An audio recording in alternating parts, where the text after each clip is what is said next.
తెలంగాణ రాష్ట్ర ప్రభుత్వం పక్షాన ఉదయము మన గవర్నర్ గారిని కలిసి 9వ తేదీ నాడు తెలంగాణ తల్లి విగ్రహం ఆవిష్కరణ డాక్టర్ బిఆర్ అంబేద్కర్ గారి సచివాలయంలో శంకుస్థాపన దానికి సంబంధించినటువంటి ప్రారంభోత్సవం చేసుకునే సందర్భంగా దాని తదుపరి మన రాష్ట్ర ప్రాతినిధ్యం వహించినటువంటి కేంద్ర కిషన్ గారిని కలిసి ప్రభుత్వం వారికి కూడా ఆహ్వానించడం జరిగింది.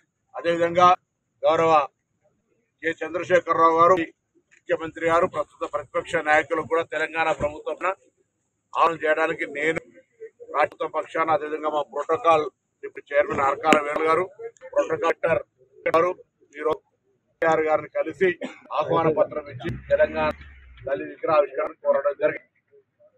తెలంగాణకి సంబంధించినటువంటి విగ్రహాలు ప్రభుత్వాన మాకుండబడేటువంటి సమాజంలో వారిని అందరినీ కూడా గౌరవించుకోవాలనే ఉద్దేశంతో అందరినీ కూడా ఇందులో భాగస్వాములు చేయాలని చెప్పి వారికి ఆహ్వానించడం జరిగింది.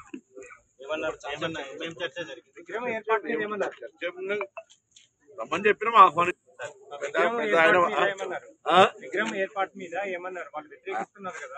అది వాళ్ళ ఇష్యూస్, అది పొలిటికల్ చర్చ ఏం రాలేదు. ఆ చర్చకు వచ్చే అవకాశం వారు తీయలేదు, వారు కానీ మేము కూడా తీయలేదు. దానికి పొలిటికల్ జరుగుతుంటాయి.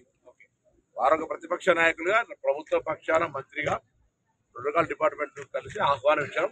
ఆహ్వానాల మేరకు మాత్రమే పరిమితం ఇది తప్ప దానికి సంబంధించిన రాజకీయ చర్చ కానీ లేదా ఇంకెంత డిస్కషన్ కర్టసీ.